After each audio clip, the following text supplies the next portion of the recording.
ದುಡಿ, ಹೆಚ್ಚು ಹೆಚ್ಚು ದುಡಿ, ಮೈ ಮುರಿದು ದುಡಿ. ಹೇಳಿದ್ದು ಯಾರು ಗೊತ್ತಾರೀ? Sir M Visvesvaraya. ಎಲ್ಲರಿಗೂ ಬೆಳಗಿನ ಶುಭೋದಯಗಳು. ನನ್ನ ಹೆಸರು ಅಕ್ಷಯ್.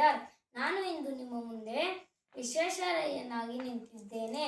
ನನ್ನನ್ನು ಭಾರತೀಯ ಇಂಜಿನಿಯರಿಂಗ್ ಪಿತಾಮಹ ಎಂದು ಕರೆಯುತ್ತಾರೆ.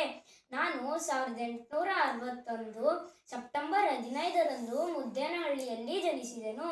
ನನ್ನ ಹುಟ್ಟುಹಬ್ಬವನ್ನು ಇಂಜಿನಿಯರ್ಸ್ ಡೇ ಅನ್ನಾಗಿ ಆಚರಿಸಲಾಗುತ್ತದೆ. ನನ್ನ ತಂದೆಯ ಹೆಸರು ಮೋಕ್ಷಗೊಂಡಂ ಶ್ರೀನಿವಾಸ ಶಾಸ್ತ್ರಿ, ತಾಯಿ ವೆಂಕಟಲಕ್ಷ್ಮಮ್ಮ. ಬಾಲ್ಯದಲ್ಲೇ ಸಾಕಷ್ಟು ಕಷ್ಟವನ್ನು ಅನುಭವಿಸಿದರೂ ಕೂಡ ಪುಣೆ ವಿಜ್ಞಾನ ಕಾಲೇಜಿನಲ್ಲಿ ಸಿವಿಲ್ ಇಂಜಿನಿಯರ್ ಅನ್ನು ಮುಗಿಸಿದೆನು.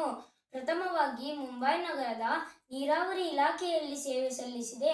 ನಂತರದಲ್ಲಿ 1912ರಿಂದ 1918ರವರೆಗೆ ಮೈಸೂರಿನ ದಿವಾನನಾಗಿ ಸೇವೆ ಸಲ್ಲಿಸಿದೆ. 1917ರಲ್ಲಿ ಬೆಂಗಳೂರಿನಲ್ಲಿ ಸರ್ಕಾರಿ ಇಂಜಿನಿಯರಿಂಗ್ ಕಾಲೇಜನ್ನು ಸ್ಥಾಪಿಸಿದೆ. ನನಗೆ ಭಾರತ ಸರ್ಕಾರವು ಭಾರತ ರತ್ನ ಪ್ರಶಸ್ತಿ ಹಾಗೂ ಬ್ರಿಟಿಷ್ ಸರ್ಕಾರವು ನೈಟ್ಹುಡ್ ಗೌರವ ನೀಡಿದೆ. ಹೀಗೆ ಅನೇಕ ಪ್ರಶಸ್ತಿ ಹಾಗೂ ಸನ್ಮಾನಗಳು ನನಗೆ ಲಭಿಸಿವೆ.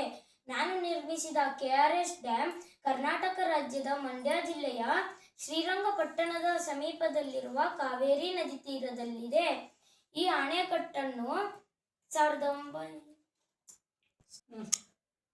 1911ರಲ್ಲಿ ನಿರ್ಮಿಸಲು ಪ್ರಾರಂಭಿಸಿ 1931ರಂದು ಪೂರ್ಣಗೊಳಿಸಿದನು.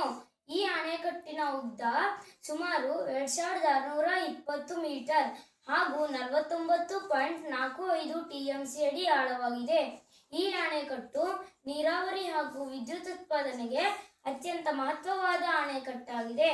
ಅಣೆಕಟ್ಟಿನ ಸಮೀಪದಲ್ಲಿರುವ ಬೃಂದಾವನ ಉದ್ಯಾನವನವು ಭಾರತದ ಪ್ರಸಿದ್ಧ ಪ್ರವಾಸಿ ತಾಣಗಳಲ್ಲಿ ಒಂದಾಗಿದೆ. ಧನ್ಯವಾದಗಳು.